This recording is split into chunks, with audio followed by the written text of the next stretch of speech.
Esto es Espacio de Gestión, el podcast de la Maestría en Gerencia Social de la Pontificia Universidad Católica del Perú, liderando la gestión para el desarrollo. Hola, muy buenos días, ¿cómo están? Bienvenidos, bienvenidas como siempre a Espacio de Gestión, el programa de radio de la Maestría en Gerencia Social. El programa, y parece mentira decirlo, decano de la radio universitaria.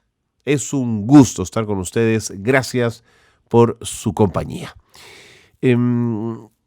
Les propongo en el programa de hoy seguir mirando investigaciones, esfuerzos de estudiantes de la maestría o magísters en gerencia social que a partir de su trabajo de investigación obtuvieron su grado de magíster. Hoy vamos a hablar con una magíster en gerencia social colombiana que se ocupó de navegar, de profundizar el tema de la implementación y la eficacia del Plan Nacional de Derechos Humanos y de revisar el protocolo para garantizar la protección de personas defensoras de los derechos humanos. Se concentró en la región Cajamarca y lo hizo en el periodo 2018-2019. ¿Cuál fue el resultado de esta investigación? Se las cuento inmediatamente. Quédense con nosotros, esto es Espacio de Gestión. Bien, comenzamos entonces con la entrevista del programa. Primero quiero pedirles mil disculpas por la voz que les puedo ofrecer esta mañana, pero la verdad es que el resfrío se ha cebado y tengo un resfrío de importancia. Así que le quiero pedir disculpas también a Juliana Bravo, magíster en Gerencia Social, que me tenga mucha paciencia hoy que vamos a conversar justamente sobre su investigación de grado. ¿Cómo te va, Juliana? Bienvenida. Hola, ¿qué tal? Buenos días, mucho gusto, gracias. A ti las gracias por acompañarnos.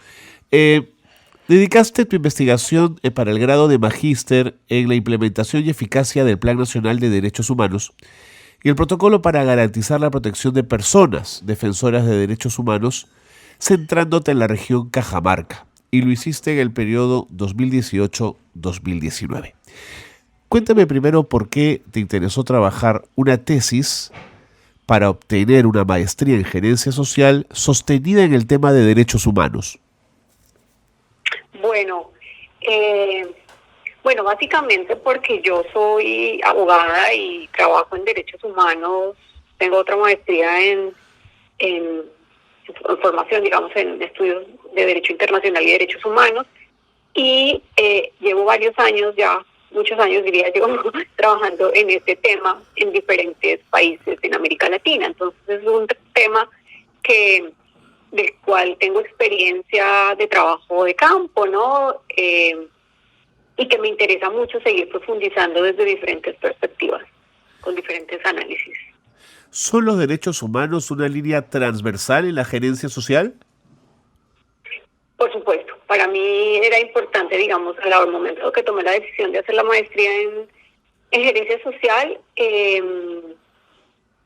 la vi como una posibilidad de utilizar los conocimientos, digamos, en la maestría para seguir profundizando y para seguir, digamos, fortaleciendo el trabajo en el movimiento de derechos humanos, ¿no? Y en la manera en cómo desde las organizaciones no gubernamentales trabajamos en la defensa de los derechos humanos. Entonces son transversales y obviamente los derechos humanos, por supuesto, son transversales a todo lo que hacemos, no solamente en el derecho, sino en las ciencias sociales. En general, en el mundo sociopolítico y sociocultural, creo que el mundo de los derechos humanos es parte fundamental de la agenda.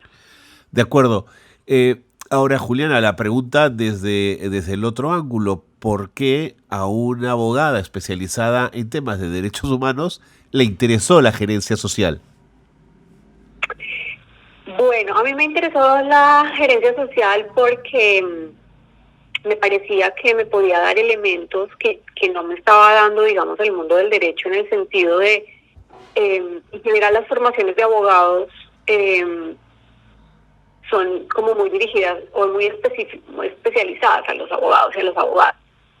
La maestría que yo hice en Derechos Humanos fue una maestría también dictada, digamos, a personas de diferentes profesiones, y eso me pareció muy interesante. Entonces, cuando llegué al Perú, porque yo soy colombiana, y vi esta posibilidad, digamos, de esta maestría, me pareció muy interesante fortalecer el trabajo que yo hacía en el mundo de derechos humanos con la mirada más desde la gerencia, porque además tengo un rol, digamos, actualmente de directora de una organización de derechos humanos. Entonces me parecía que era el complemento perfecto para fortalecer todo el trabajo que yo hago y que hacemos en general, digamos, en el movimiento de derechos humanos, a fortalecer algunas capacidades relacionadas más con la gerencia, con la planificación, con la organización, digamos, que obviamente es una formación que no tenemos de manera, digamos, general en el mundo de derechos humanos y en el mundo, digamos, del derecho.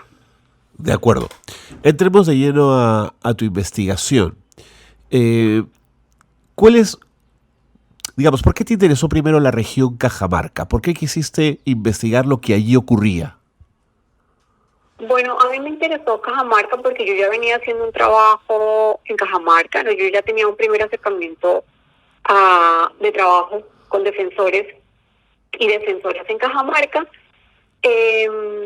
obviamente desde el mundo más de los derechos humanos, pero a mí me sorprendió mucho, o me sorprende mucho la situación de violencia y la situación de desconocimiento que tienen los defensores en general en el Perú, pero en Cajamarca en particular por toda la violencia que han vivido durante tantos años como producto, como consecuencia de los conflictos socioambientales que se han generado allí. Entonces me generaba mucha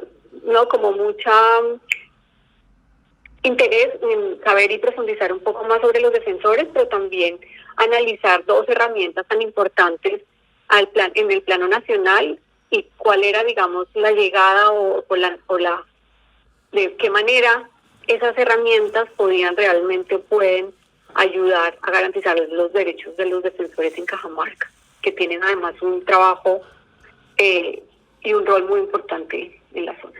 ¿Y el periodo que investigaste es con la justas prepandémico? Sí, exactamente. Bueno, eso fue todo un desafío, ¿no? Claro. Fue todo un desafío porque era el momento en que yo estaba cursando y empecé a hacer la maestría y pensé que era un momento también importante hacer ese análisis, porque era un periodo medio también entre el plan nacional y el protocolo que se acababa, digamos, de la resolución que acababa de salir. Entonces me parecía que era muy oportuno, pero luego, digamos, fue todo un desafío cuando llegó la pandemia a hacer el desarrollo de las teles, ¿no? De acuerdo. Permíteme hacerte algunas preguntas respecto al Plan Nacional de Derechos Humanos y luego en el segundo bloque de esta entrevista podemos pasar a desmenuzarlos. Yo quería comenzar preguntándote por los objetivos específicos que tiene el Plan Nacional de Derechos Humanos en relación con la región Cajamarca. No, en general el plan es un plan nacional, así que no hace ninguna referencia directa, ni el plan ni el protocolo tienen ningún objetivo específico relacionado a ningún lugar en particular territorial. No hay una definición específica frente al territorio. Lo que tiene es unos objetivos y un enfoque nacional y general y global. De acuerdo, entonces planteo la pregunta de esta manera. ¿Cuáles serían entonces los logros alcanzados hasta la fecha en la implementación del Plan Nacional de Derechos Humanos en Cajamarca? Pues en realidad son muy pocos, digamos, yo diría que es casi cero la implementación, o sea, realmente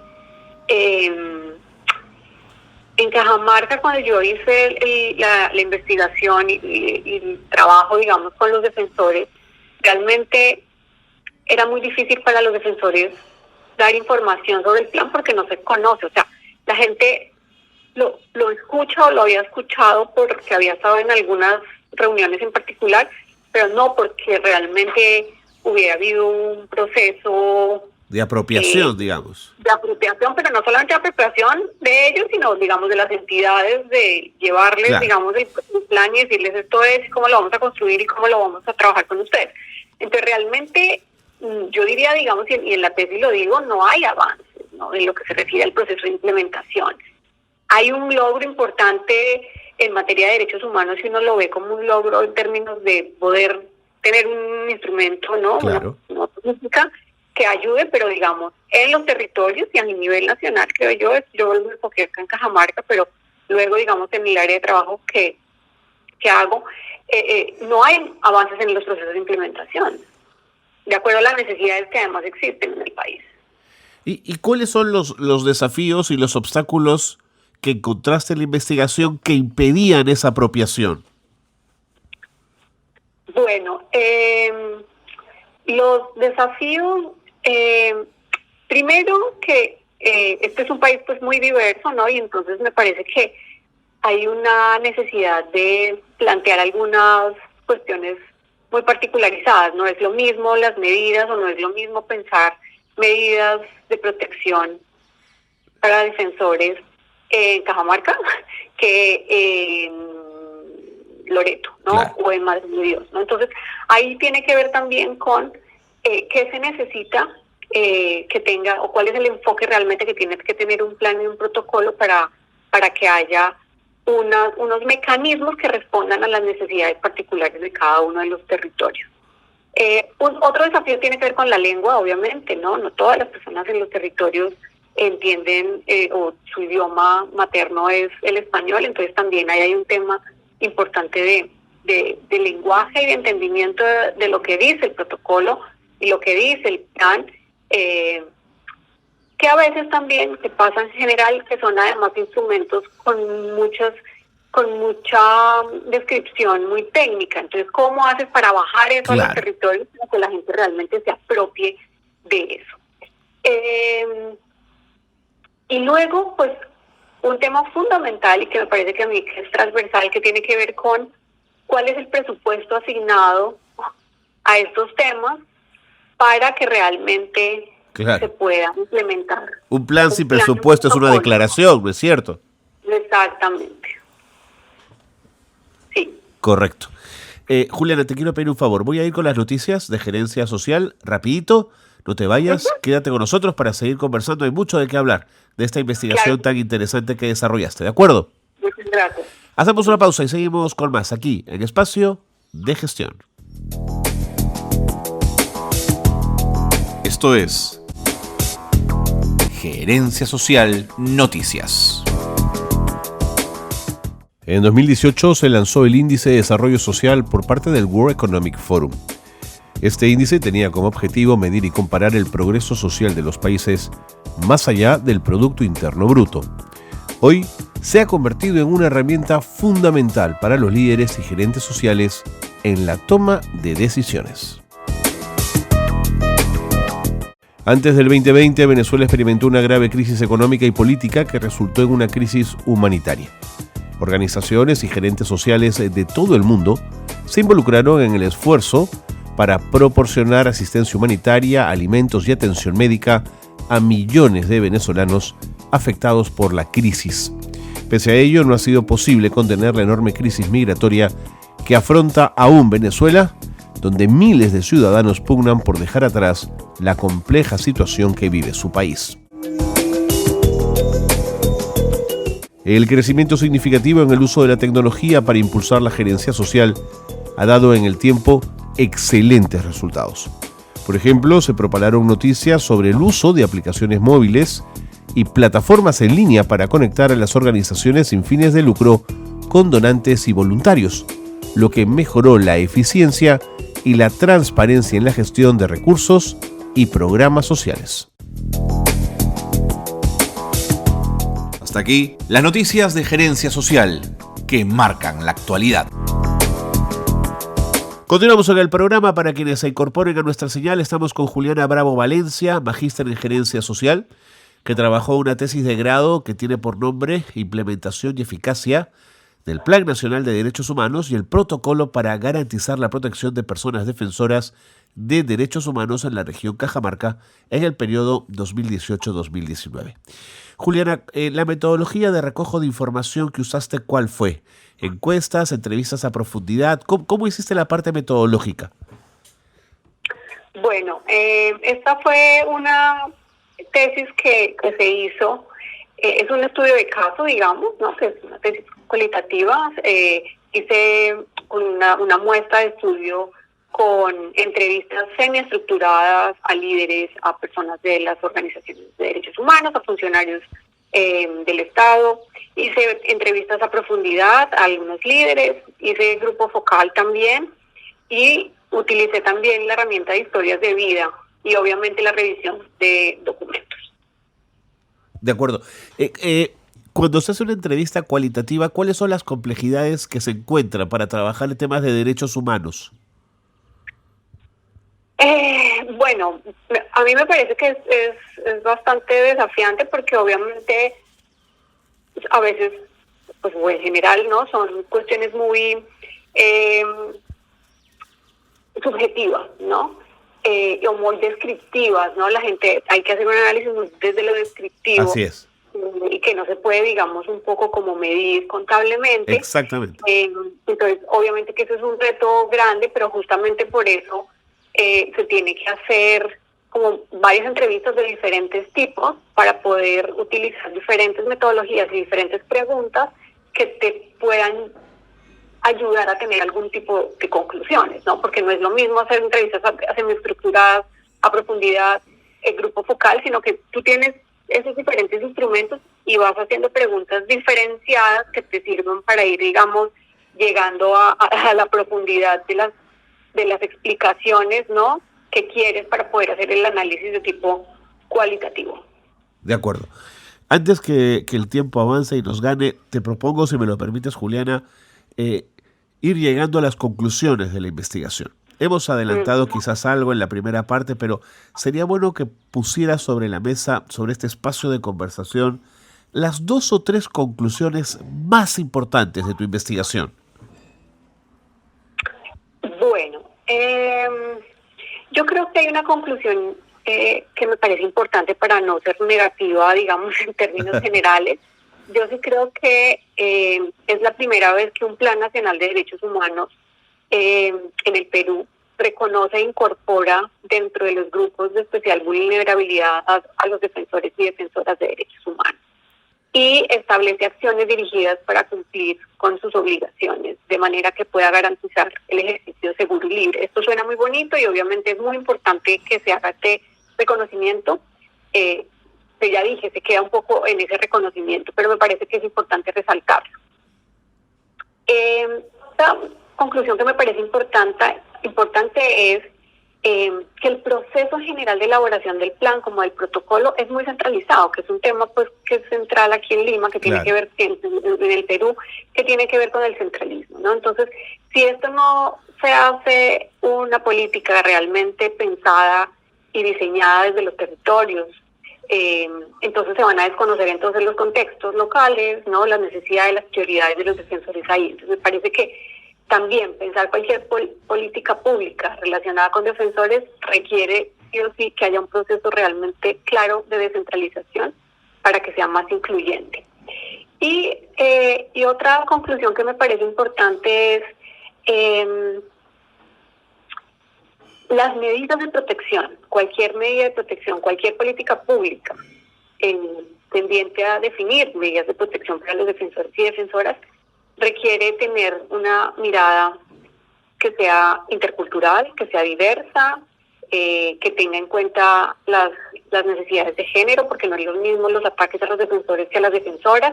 Entonces, requiere también que en las medidas que se propongan realmente respondan a las necesidades reales que enfrentan los defensores y las defensoras de los territorios y sus particularidades.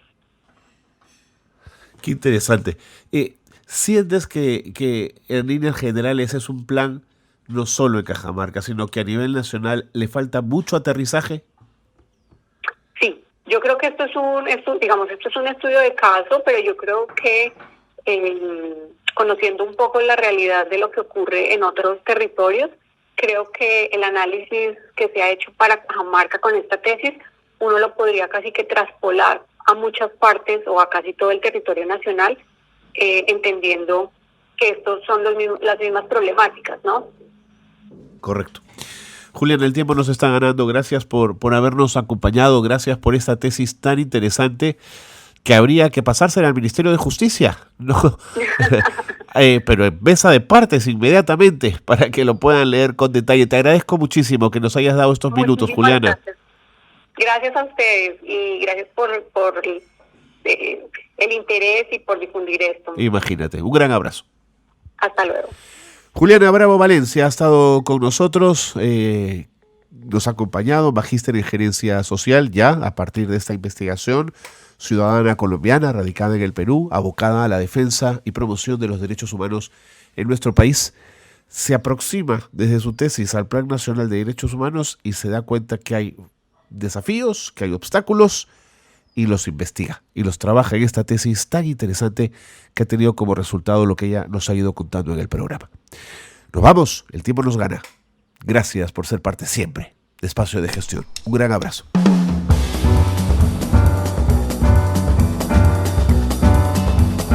Hasta aquí una nueva edición de Espacio de Gestión, la gerencia social liderando la gestión para el desarrollo.